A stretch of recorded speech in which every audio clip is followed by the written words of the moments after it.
perhatiannya. Di sini saya Pak Eka Prianto SPD, calon guru penggerak angkatan 10 Kabupaten Lombok Timur dari SMA Negeri 1 Purbalingga, akan memaparkan penyebaran pemahaman dan penerapan pengalaman budaya positif. Di situ ada kata budaya positif. Dua kata dari budaya positif ini sangat bermakna sekali di dunia sekolah, di dunia pendidikan. Budaya itu apa ya? Budaya ada kalau di atau kebiasaan positif, kebiasaan baik yang ada di sekolah. Ini kebiasaan baik yang ada di sekolah SMA Negeri 1 Purbalingga. Nah, saya akan memaparkan apa itu budaya positif. Ada apa di dalam budaya positif ini? Sebagai pengalaman saja, contoh ya. Kalau siswa dari rumah berangkat ke sekolah, datang ke sekolah, dia menuju parkiran dan itu bisa kendaraannya tidak dinaiki, itu termasuk budaya positif. Atau sekali lagi di dalam pembelajaran misalkan di jam 10 itu ada lagu wajib nasional yaitu Indonesia Raya, menyanyikan lagu Indonesia Raya. Itu salah satu contoh yang sekian banyak dari budaya positif. Ya Bapak Ibu ya. Oke, kita lanjutkan. Oke. Kompetensi inti dari budaya positif itu antara lain perubahan paradigma belajar, terus disiplin positif, nilai-nilai kebajikan, kebutuhan dasar manusia, motivasi perilaku manusia, posisi kontrol sebagai seorang guru, keyakinan kelas, dan nanti ada segitiga restribusi.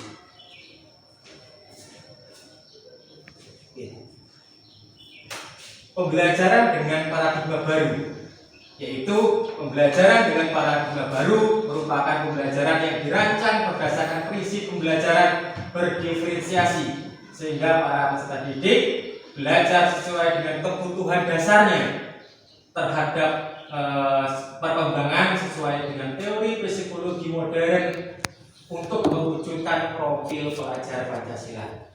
Seperti itu ya Bapak Ibu. Nah, di sini ada miskonsepsi tentang teori kontrol. Ada gambar, perhatikan Bapak Ibu, di sini ada ilusi guru mengontrol murid. Seperti apa? Apakah dilakukan dengan cara hukuman atau seperti apa? Di sini ada gambar juga ilusi bahwa semua pembuatan positif, efektif, dan bermanfaat.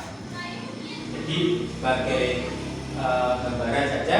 Yang keempat, tiga ilusi bahwa kritik dan dapat membuat rasa bersalah, mampu menguatkan karakter peserta didik. Yang terakhir keempat, ilusi bahwa orang dewasa berhak untuk memaksa. Oke, Bapak Ibu. Selanjutnya, mengubah paradigma stimulus respon ke pendekatan teori kontrol. Yang pertama ada stimulus respon dan teori kontrol. Misalkan di sini ada realitas kita semua, teori kontrolnya realitas kita berbeda. Semua orang bisa melihat hal yang sama, tetapi semua orang tidak bisa melihat hal yang sama. Gitu. Jadi ada tolak belakang seperti itu. Ada perbedaan. Kita mencoba mengubah orang agar berpandangan sama dengan kita. Dari kontrolnya, kita berusaha memahami pandangan orang lain tentang dunia. Misalkan seperti itu. Orang lain bisa mengontrol saya, terus hanya Anda yang bisa mengontrol diri Anda. Saya bisa mengoreksi orang lain, dari kontrolnya Anda tidak bisa mengoreksi orang lain dan sebagainya. Nah, itu adalah paradigma stimulus ke pendekatan dari kontrol. Nah, selanjutnya ada disiplin positif. Ya. Disiplin berasal dari kata disiplina yang artinya belajar. Disiplin mengacu pada disiplin diri yang memiliki tanggung jawab terhadap apa yang dilakukan berdasarkan nilai-nilai yang diyakini oleh seorang pendidik. Selanjutnya, disiplin positif juga merupakan salah satu cara penerapan disiplin yang bertujuan untuk menumbuhkan kesadaran serta memberdayakan peserta didik tanpa imbalan atau penghargaan atau reward, ancaman, dan hukuman. Intinya, sebagai pendidik, tujuan kita adalah menciptakan peserta didik yang kita ajarkan di sekolah memiliki disiplin diri sehingga mereka berperilaku mengacu kepada nilai-nilai kebijakan universal dan memiliki motivasi intrinsik dalam perubahan perilaku ke arah yang lebih baik. Ini yang kita harapkan, Bapak Ibu, dari disiplin positif yang kita ajarkan, yang kita tularkan kepada anak kita, intinya seperti ini. Next, selanjutnya, nilai-nilai kebajikan. Nilai yang disepakati bersama, yaitu nilai kebajikan itu nilai yang disepakati bersama, lepas dari suku, bangsa, agama, bahasa, maupun latar belakang. Contoh, nilai kebajikan institusi atau organisasi. Contoh, profil pelajar Pancasila, beriman dan bertakwa kepada Tuhan Yang Maha Esa, berakhlak mulia, berkebinekaan global, gotong royong, mandiri, kreatif, dan bernalar kritis. Terus ada PYP atau Ibu Primary Years Program, toleransi, rasa hormat, integritas, mandiri, keinginan, kreativitas, kerjasama, percaya diri, dan komitmen. Yang selanjutnya adalah life skill atau keterampilan hidup, dapat dipercaya, lurus hati, pendengar yang aktif, tidak merendahkan orang lain, dan memberikan yang terbaik dari diri. Selanjutnya, nah, ada kebutuhan dasar manusia.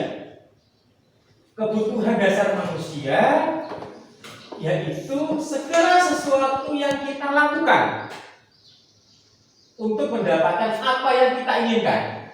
Seluruh tindakan yang kita lakukan memiliki tujuan tertentu, dan semua usaha terbaik yang kita lakukan adalah dalam rangka agar kebutuhan dasar kita terpenuhi dengan baik. Begitu Bapak Ibu tentang kebutuhan dasar manusia. Nah, ada 5 kebutuhan dasar manusia. Yang pertama, bertahan hidup. Contohnya, makan, pakaian, tempat tinggal, keamanan, dan kesehatan. Kedua, kasih sayang dan rasa terima.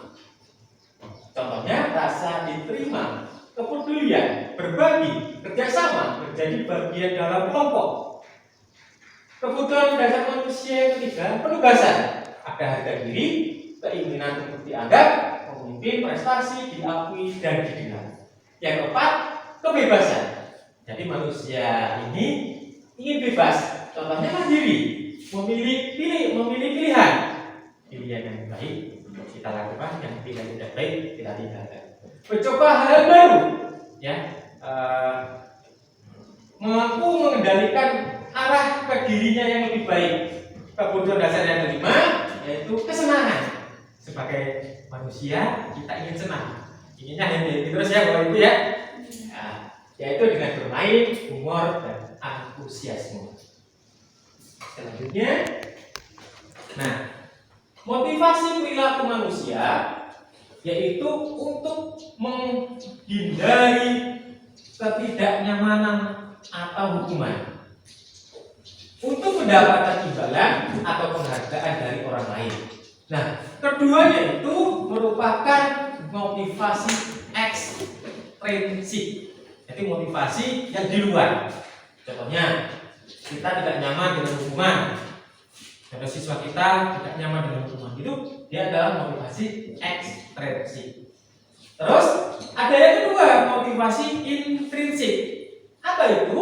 Untuk menjadi orang yang mereka inginkan dan menghargai diri sendiri dengan nilai yang mereka percaya.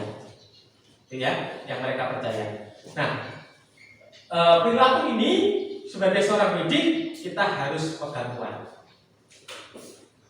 Selanjutnya, nah, di sini ada perbedaan.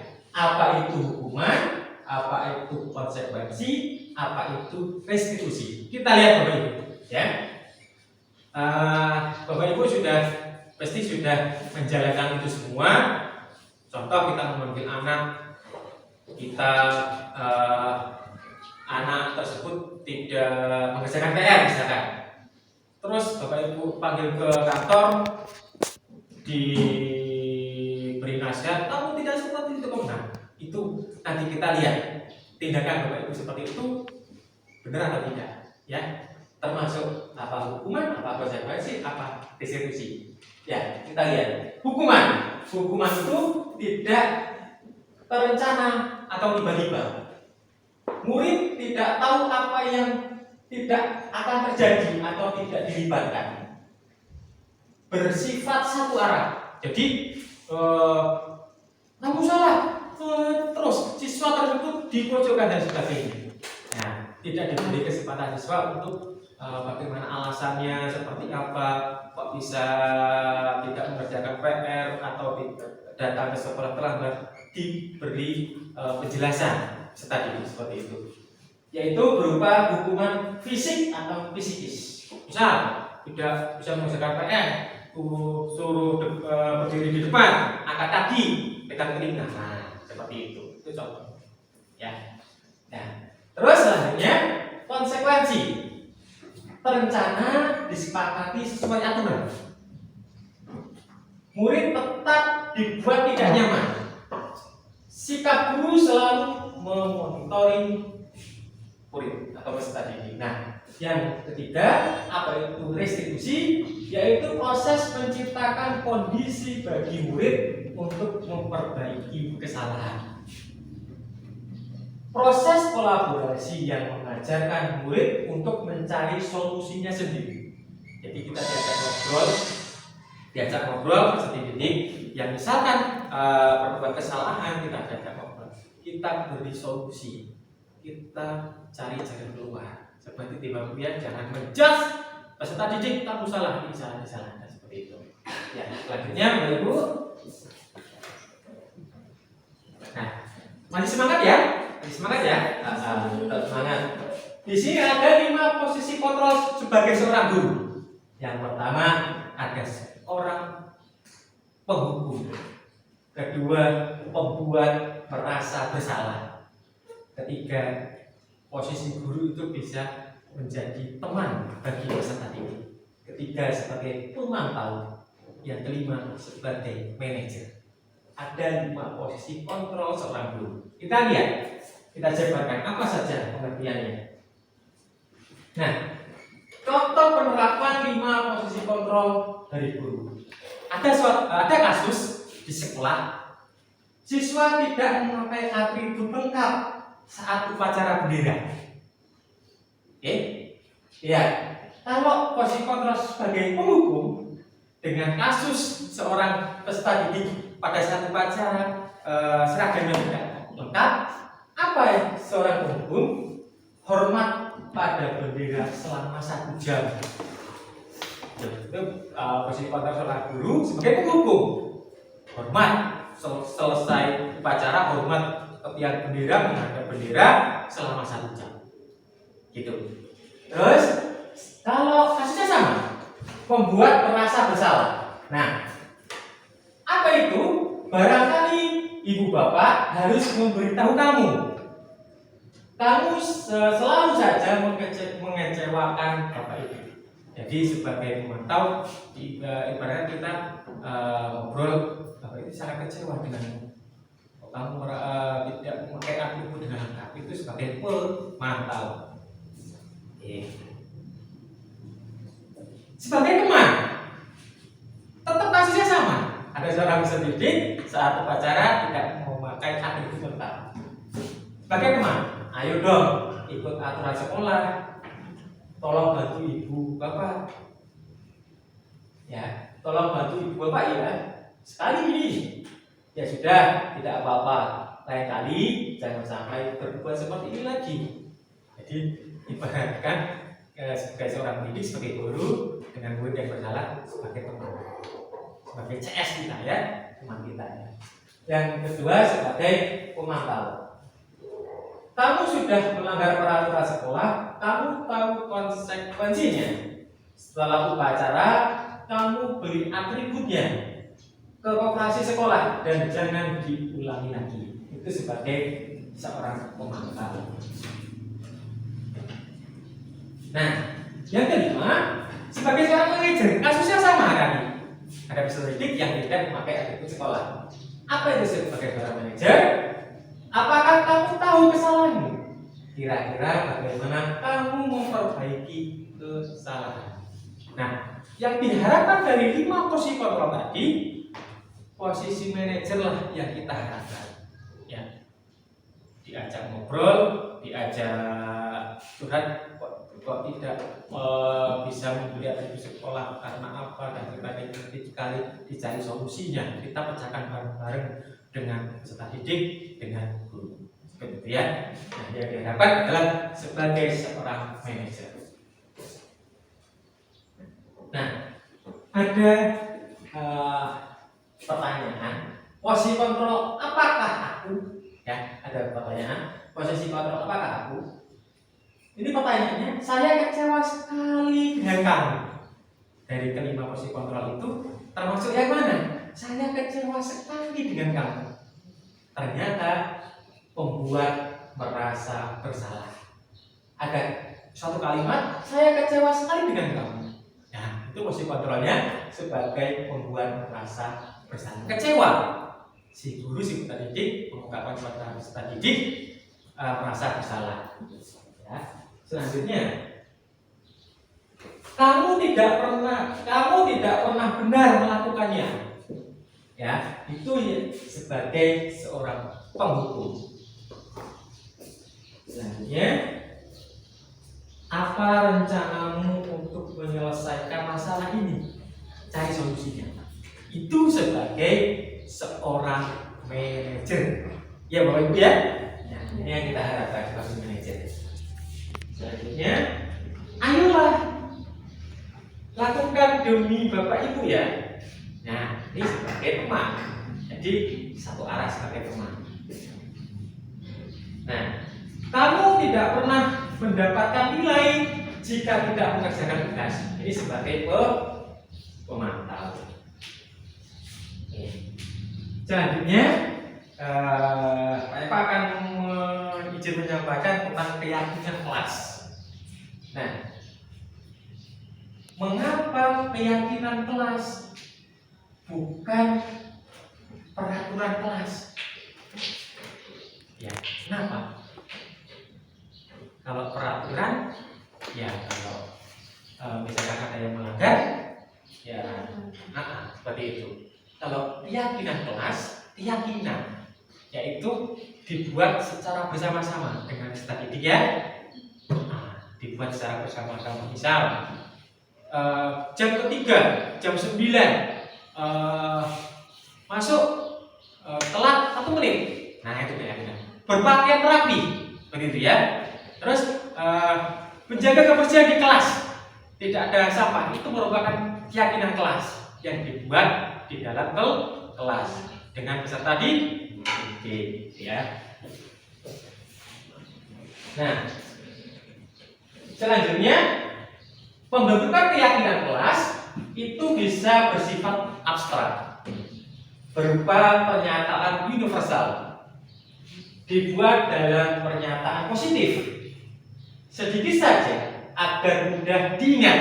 Jadi nggak usah terlalu panjang keyakinan kelasnya yang dibuat, sedikit aja, yang penting bisa dilaksanakan di dalam kelas sesuai dengan kondisi kelas sekolah sehingga mudah diterapkan. semua warga sekolah atau warga kelas dilibatkan saat menyusun keyakinan kelas. Ya. Nah, ada segitiga restitusi. Segitiga restitusi ada 3 tahap. Yang pertama yang berwarna hijau itu menstabilkan identitas. Terus yang warna kuning tahap kedua validasi tindakan yang salah. Terus tahapan yang ketiga dari segitiga restitusi yang warna merah menanyakan keyakinan. Dari segitiga restitusi suatu proses dialog yang dijalankan oleh guru. Dialog dengan siapa? Dengan peserta didik, dengan siswa, agar dapat menghasilkan murid yang mandiri dan bertanggung jawab. Nanti ada contoh pertama segitiga restitusi ya. Nanti Pak akan melihat. Menstabilkan identitas. Lihat, berdasarkan prinsip membuat kesalahan ada bagian dari proses pembelajaran. Berbuat salah itu wajar. Tidak ada manusia yang sempurna.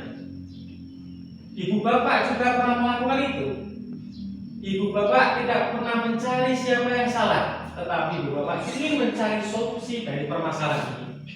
Kamu berhak merasa begitu. Itu contoh kalimat dari menstabilkan identitas. Jangan langsung kita panggil siswa yang salah, kita marahi. Siswa itu langsung down. Lama-kelamaan siswa tersebut akan membenci kita, dan itu nanti akan dibawa sampai dia lulus dari sekolah. Oh, dulu ini yang dipanggil Pak Eko kantor. Ingat betul ya, itu tidak boleh. Ya, itu tidak boleh. Jadi segitiga restitusi ini sebagai solusi. Ya, solusi bagaimana memecahkan ada masalah dengan siswa, ada pelanggaran siswa yang dilanggar, kita cari solusi. Ini tadi menstabilkan identitas. Yang selanjutnya validasi tindakan yang salah. Berdasarkan prinsip setiap perilaku berupaya memenuhi suatu kebutuhan tertentu. Contohnya dari validasi tindakan yang salah, kamu pasti punya alasan mengapa hal itu terjadi. Padahal kamu bisa melakukan yang lebih buruk dari hal itu. Kamu patut bangga karena telah melindungi sesuatu yang penting buat kamu. Kamu melakukan karena mempertahankan semua yang penting bagimu. Ya, ini adalah contoh dari validasi tindakan yang salah. Nah, selanjutnya menanyakan keyakinan. Berdasarkan prinsip teori kontrol bahwa pada dasarnya kita termotivasi secara intrinsik. Nah, apa itu? Apa keyakinan kelas kita? Nilai-nilai apa yang telah disepakati bersama? Seperti apa gambaran sebuah kelas yang ideal menurut kamu? Kamu juga ingin menjadi orang yang seperti apa? Jadi itu jadi satu contoh untuk menanyakan keyakinan pada peserta didik. Nah, di sini ada Pak Eko. Kita lihat video bentar ya, biar tidak jenuh. Dan video yang Pak Eko lakukan, salah satu siswa ini yang sering datang terlambat pada saat sekolah. Nah, seperti apa? Kita lihat ya.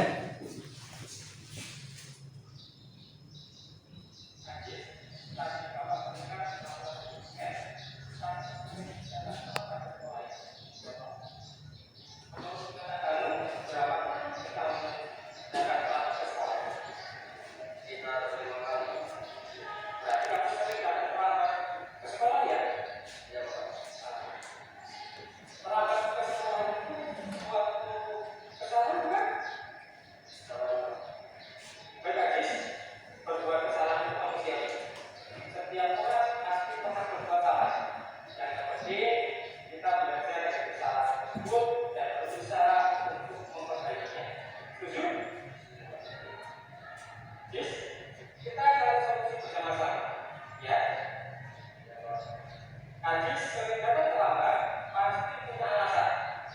Kenapa sih Najis sering datang terlambat ke sekolah?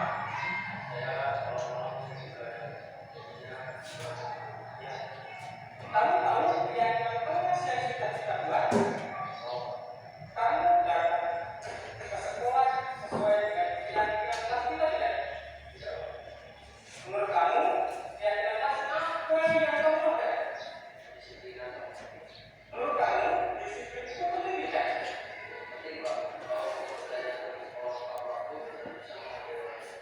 Betul, menghargai waktu itu sangat penting, sangat bermanfaat untuk kita. Seperti kita menghargai orang lain, seperti kita menghargai teman kita sendiri di sekolah, seperti kita menghargai guru kita yang ada di sekolah.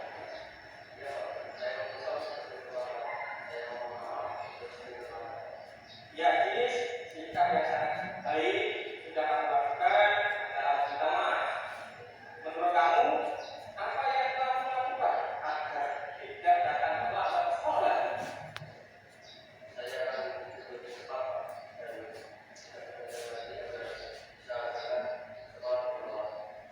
Baik, Haji, kami sudah menemukan solusinya.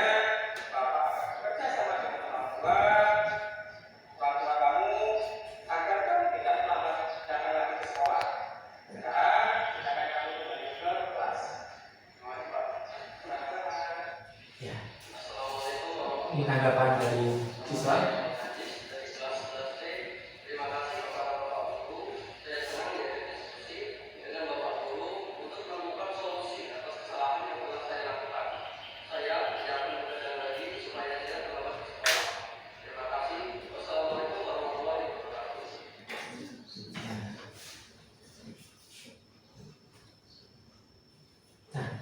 Yang terakhir, Bapak Ibu, disiplin positif, ya. Sebenarnya kita semua sudah melakukan di dalam kelas, di dalam sekolah, tapi tidak kita sadari, oh itu adalah budaya positif, itu disiplin positif, itu yang masuk pada segitiga diskusi.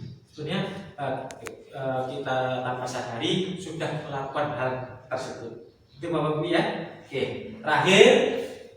Dalam penerapan program disiplin positif di SMA Negeri 1 Purbalingga hendaknya harus memiliki standar kepribadian profesional dan sosial yang baik, di mana guru mampu merefleksikan dirinya dalam posisi kontrol pada saat itu. Bagaimana perjalanan dirinya sebagai among atau sebagai manajer yang menuntun murid-muridnya menjadi insan yang mandiri, merdeka, dan bertanggung jawab sesuai dengan standar pendidikan Indonesia. Ya, bisa dipahami Bapak Ibu? Nah, bisa diterima ya. Mari kita terapkan budaya positif di sekolah SMA Negeri 1 Purbalingga. Mudah-mudahan kedepannya kita menjadi hal yang lebih baik. Terima kasih Bapak Ibu atas perhatiannya. Saya kurang lebihnya mohon maaf apabila penyampaian saya yang kurang berkesan, ada kata-kata yang menyinggung dan sebagainya. Saya mohon maaf sebesar-besarnya. Akhir salam, saya akhiri. Assalamualaikum warahmatullahi wabarakatuh. Waalaikumsalam warahmatullahi wabarakatuh. Ya, terima kasih.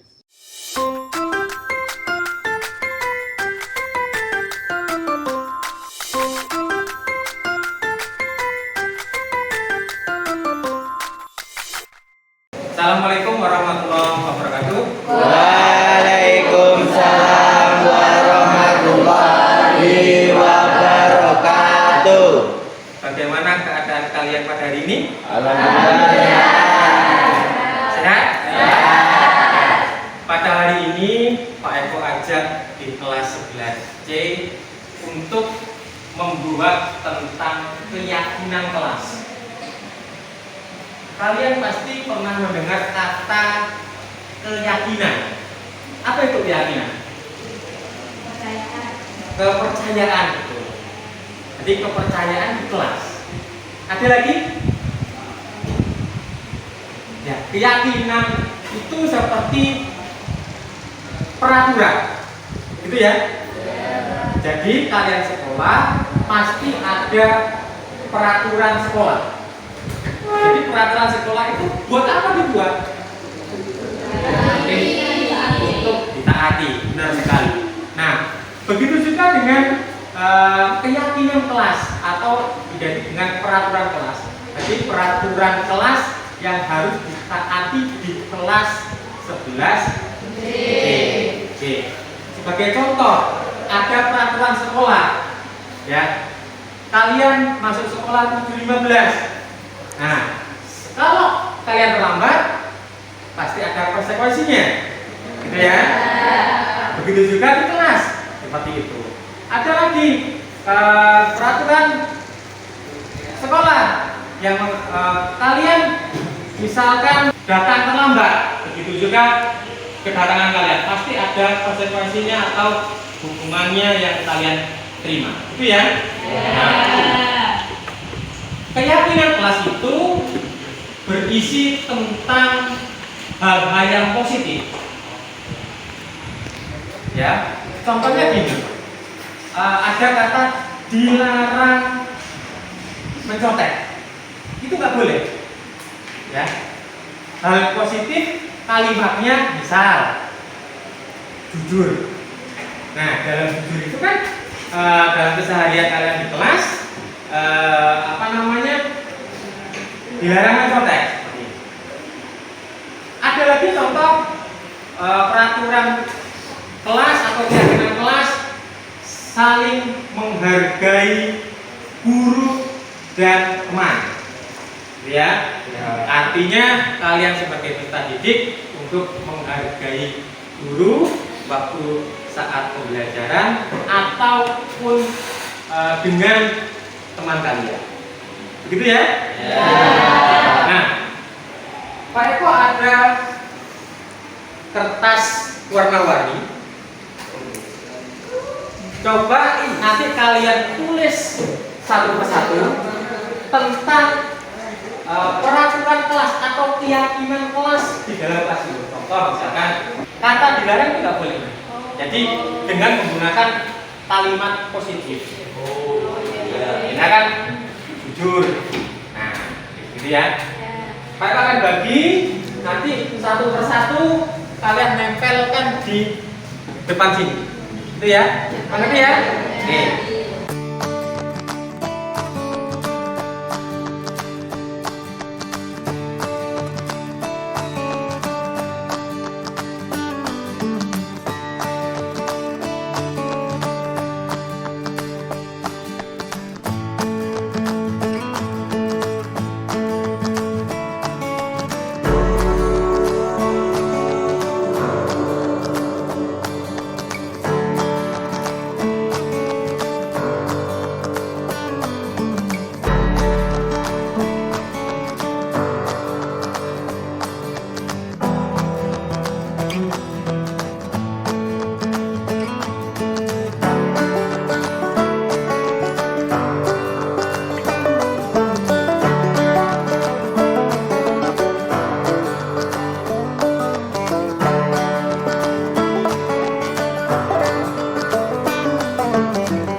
Kalian coba tempel satu persatu untuk menempel di papan kertas ini, ditempel di sini satu-satu. Silakan, satu-satu dimulai satu-satu.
Kak cek dulu, mungkin ada kalimat yang sama, nanti kita gabungkan jadi satu. Ini adalah keyakinan kelas untuk kelas 11C. Maka cek dulu ya. Ya. Di sini ada datang ke kelas tepat waktu. Ya. Terus berdoa sebelum memulai pelajaran. Wajib piket. Oke, masuk kelas tepat waktu ini sama. Dia di datang sini. Memakai seragam lengkap. Memperhatikan ke depan saat guru menjelaskan. Wajib membaca Al-Quran di setiap pagi. Jujur. Wajib membuang sampah. Saling menghargai teman. Peduli terhadap guru dan teman. Oke. Piket ini tadi wajib piket. Nah, ini sama. Kita samakan ya di sini. Berteman dengan semua orang. Ini tadi menghargai teman. Nah, kita samakan. Oke. Bertanggung jawab melaksanakan piket. Nah, ini juga tadi ada yang piket di sebelah kiri. Nah, iya itu Pak. Nah, piket di sini ya. Terus ini jujur. Nah, di bawah. Ya, oke. Nah, ini adalah kesepakatan yang kalian buat. Ya. Bisa kalian ikuti, bisa kalian laksanakan kesepakatan kelas ini? Ya. Oke. Terima kasih atas ide atau gagasannya untuk membuat kesepakatan kelas. Sama-sama Pak. Kesepakatan kelas ini berlaku mulai kapan? Hari ini. Mulai besok. Oke ya? Nah, dengan aturan yang kita buat, keyakinan kelas yang kita buat, kalian harus sungguh-sungguh dalam akan keyakinan tersebut. Bisa dimengerti? Bisa. Yang terakhir, nanti ada penandatanganan keyakinan kelas. Nanti kalian bisa jatuh bahwa ini bukti bahwa keyakinan kelas sudah direncanakan. Mengerti ya? Mengerti.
dari kelas 11C. Bagaimana perasaan saya saat membuat keyakinan kelas? Perasaan saya sangat senang sekali. Apakah menurut saya pembuatan keyakinan kelas penting dilakukan? Menurut saya sangat penting. Menurut saya, mengapa pembuatan keyakinan kelas sangat penting dilakukan? Menurut saya, karena dapat menumbuhkan rasa tanggung jawab. Demikian yang dapat saya sampaikan. Terima kasih. Wassalamualaikum warahmatullahi wabarakatuh. Assalamualaikum warahmatullahi wabarakatuh. Perkenalkan, nama saya Raka Dudigraha dari kelas 11C. Bagaimana perasaan kamu saat membuat keyakinan kelas? Sangat bersemangat. Apakah menurutmu pembuatan keyakinan kelas penting dilakukan? Iya, sangat penting. Menurutmu, mengapa pembuatan keyakinan kelas sangat penting dilakukan? Dapat membuat kita lebih disiplin. Sekian dari saya. Wassalamualaikum warahmatullahi wabarakatuh. Assalamualaikum warahmatullahi wabarakatuh. Perkenalkan, nama saya Zahra Dewi dari kelas 11C. Bagaimana perasaan saya saat membuat keyakinan kelas? Senang sekali. Apakah menurutmu pembuatan keyakinan kelas penting dilakukan? Ya, sangat penting. Menurut saya, mengapa pembuatan keyakinan kelas sangat penting dilakukan? Karena dapat menumbuhkan rasa tanggung jawab. Demikian dari saya. Wassalamualaikum warahmatullahi wabarakatuh.